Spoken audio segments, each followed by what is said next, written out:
Dans l'industrie du K-pop, il ne s'agit pas seulement de talent et de musique, mais aussi de stratégie, de business et de chiffres millionnaires.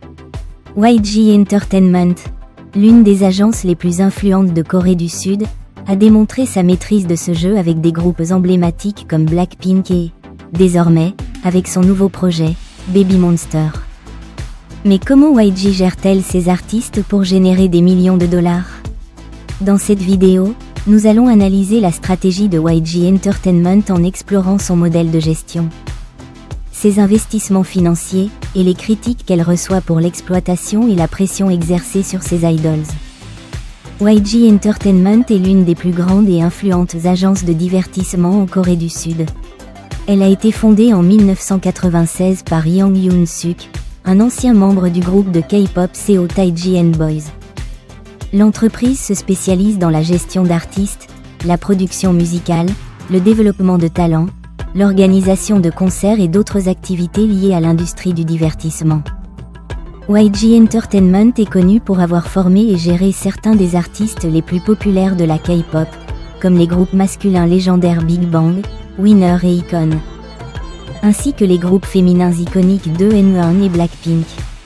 Parmi ces artistes récents, on retrouve Treasure et Baby Monster. YG Entertainment ne se concentre pas uniquement sur la musique. Elle a élargi ses activités dans divers domaines, comme le cinéma, à travers sa filiale YG Stage, le mannequinat, avec son agence YG K+, la production, avec son studio YG Studioplex, qui développe des dramas et du contenu audiovisuel, et la mode et le style de vie, en lançant des lignes de vêtements et en collaborant avec des marques de luxe comme Chanel, Céline et Dior. Grâce à ces artistes influents au niveau mondial, la gestion de YG Entertainment est un sujet de discussion récurrent, notamment en ce qui concerne ses pratiques avec les groupes de K-pop. Les apprentis ne commencent techniquement pas avec une « dette » officielle, mais tous les coûts liés à leur formation, logement, nourriture, cours, vêtements et production musicale sont initialement pris en charge par l'agence. Une fois le groupe lancé, ces coûts sont déduits des revenus futurs du groupe, ce qui signifie que les membres travaillent pendant un certain temps pour rembourser cet investissement initial avant de percevoir des bénéfices significatifs. La répartition des bénéfices chez YG Entertainment suit des normes similaires à celles d'autres agences de K-pop, bien que les pourcentages exacts varient en fonction des contrats spécifiques. En général, l'agence conserve entre 50% et 70% des revenus, et le reste est réparti entre les membres du groupe. Si un groupe compte 5 membres, les 30% ou 50% restants sont divisés équitablement, ce qui signifie que chaque membre reçoit une fraction du total. Pour les revenus individuels issus des activités en solo, la répartition peut être plus favorable à l'artiste, avec 50% à 70% pour l'idol et le reste pour l'agence. Par exemple, Blackpink bénéficie de contrats spécifiques leur permettant de conserver une plus grande part de leurs revenus issus de leurs activités individuelles grâce à leur portée mondiale. L'agence couvre les coûts de production des albums, clips musicaux, séances photos, promotions et tournées, mais ces coûts sont également déduits des revenus du groupe. Si les groupes ne sont pas très rentables, les membres peuvent recevoir peu ou rien après avoir remboursé l'investissement initial. YG investit massivement dans la qualité des productions musicales, des vidéos et des concepts, ce qui a permis à ces groupes de connaître un succès mondial. L'agence encourage également les carrières individuelles, ce qui permet de diversifier les revenus et d'accroître la visibilité. De nombreux fans estiment que YG exploite financièrement ses artistes, notamment au début de leur carrière, et privilégie les profits de l'agence au détriment du bien-être des idols. Par rapport à SM ou JYP Entertainment, YG est perçu comme plus flexible sur certains aspects.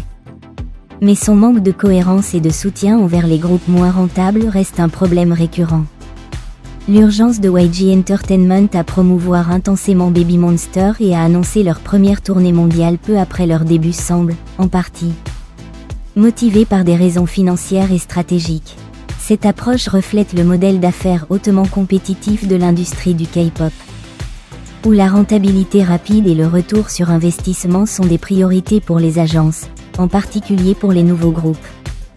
Investir dans les débuts et la promotion d'un groupe comme Baby Monster implique des coûts élevés pour la formation, la production musicale, le marketing et le contenu visuel. YG cherche probablement à récupérer rapidement ses investissements grâce à des activités génératrices de revenus, comme la vente de billets de concert, le merchandising, les accords publicitaires et les streams numériques. La tournée astérisque Hello Monsters, qui couvre des marchés clés comme les États-Unis, le Japon et la Corée du Sud, est conçue pour maximiser l'exposition et les revenus internationaux dès le départ. Dans une industrie où le succès peut être éphémère, la stratégie de YG semble axée sur le maintien de Baby Monster dans l'actualité médiatique et sur la capitalisation de leur popularité initiale.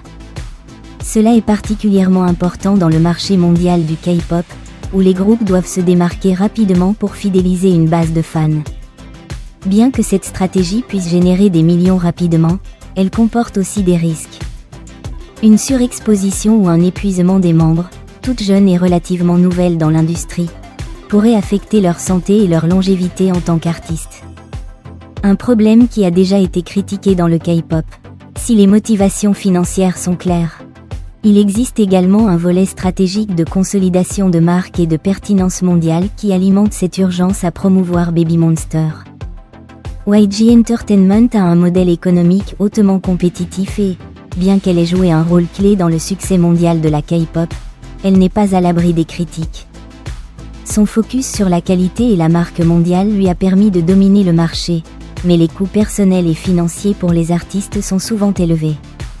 L'agence reste en débat constant entre être une plateforme d'opportunités et un système exploiteur.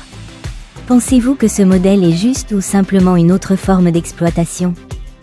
Laissez-moi votre avis dans les commentaires. N'oubliez pas de liker la vidéo, de vous abonner et d'activer la cloche de notification pour ne pas manquer nos prochaines vidéos. À bientôt!